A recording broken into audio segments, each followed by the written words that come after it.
Good morning from আমাদের পাড়া। আজ আমাদের ডেস্টিনেশন মায়াপুর, যা আমাদের পাড়া থেকে ডিস্টেন্স 135 কিলোমিটার। আর ঘড়ির কাটা হয়েছে এখন 6টা 15। গুগল ম্যাপ বলছে 135 কিলোমিটার আমাদের ডিস্টেন্স কভার করতে সময় লাগতে পারে 3 ঘন্টা 20 মিনিট। চলো তাহলে দেখা যাক। আর এই হচ্ছে আমার বাইক। চলো তাহলে জার্নিটা শুরু করা যাক।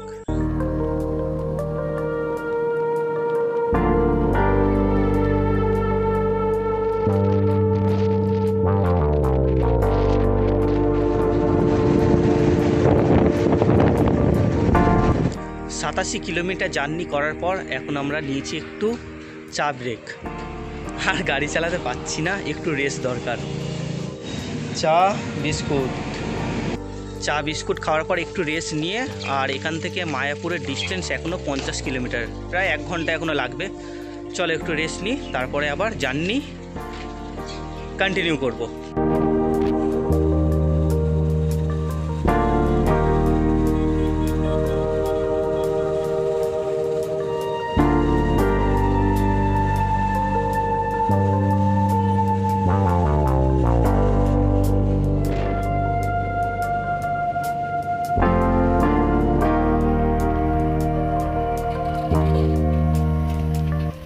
ফাইনালি ঢুকে গেছি। এখন আমরা মায়াপুর মন্দিরের 4 নম্বর গেট দিয়ে ঢুকেছি। ঢুকে গাড়িটা পার্কিং করে দিয়েছি। এমনি এখানে হচ্ছে গাড়ি রাখা হয়ে গেছে। পার্কিং ফিটা কাটবো, কত কি নেয় চলো তোমাদের দেখিয়ে দেবো। তোমরা যারা বাইক বা কার নিয়ে আসবে তারা মায়াপুর মন্দিরের 4 নম্বর গেটে চলে আসবে। এখানে পার্কিংয়ের ব্যবস্থা আছে। গাড়ি পার্কিং ফি নিয়েছে 30 টাকা মাত্র। রাত্রি 9টা অবধি রাখতে পারবে তোমরা। শ্রী শ্রী চন্দ্রোদয় মন্দির, যা কলকাতা থেকে 130 কিলোমিটার দূরে জলঙ্গি নদীর তীরে অবস্থিত। মন্দিরে ঢুকেই সামনে আপনারা দেখতে পাবেন কুপন কাউন্টার। সেখান থেকেই দুপুরের জন্য ভোগ খাওয়ার জন্য আপনাদের কুপন কেটে নিতে হবে। এখানে বিভিন্ন ধরনের কুপন আছে, 80 টাকা, 40 টাকা, 60 টাকা, 50 টাকা। আপনাদের ইচ্ছে মতো কুপন কেটে নেবেন। প্রায় 800 একর জমির উপর অবস্থিত এই ইস্কন মন্দির, যা মিশরের পিরামিডের থেকেও উঁচু।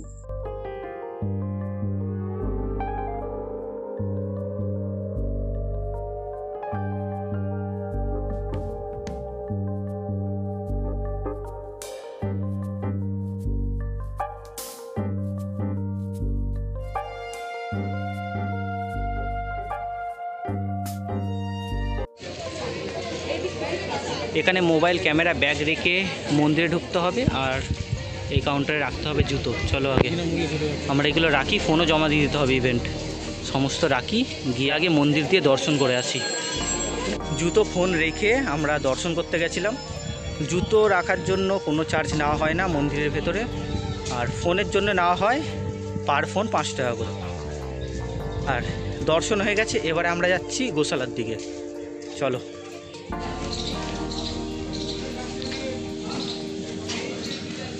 এই হলো গোশালার গেট, ভেতরে যাই। যাও, কোনো গরু নেই কেন? সব বাইরে।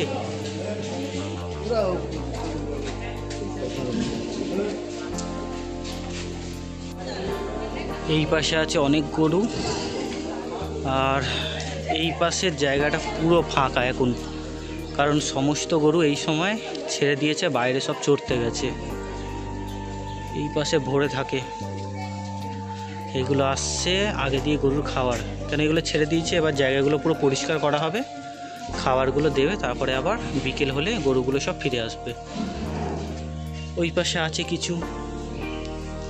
এবার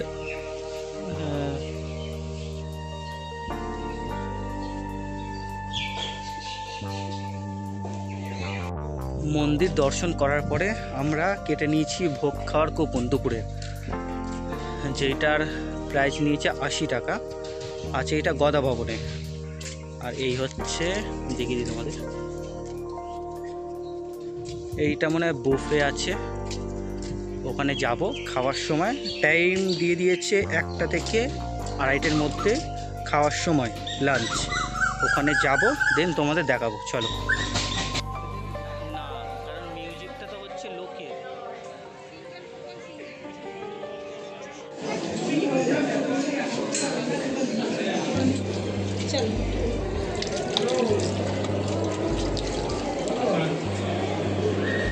ফাইনালি আমরা ঢুকে গেছি গদা ভবনে প্রসাদ খাওয়ার জন্য। চলো চলো চলো, বাবা আবার লাইন পড়েছে।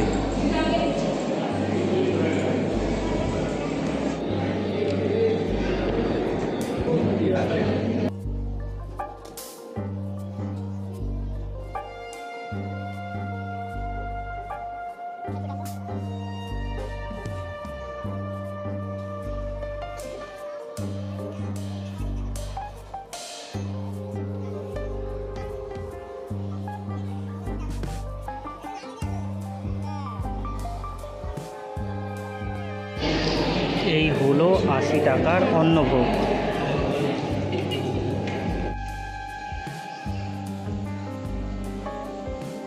ফাইনালি লাঞ্চও কমপ্লিট হয়ে গেল, আর ভেতরে কারেন্ট ছিল না, প্রচুর গরম, ভাই ঘেমে গেছি।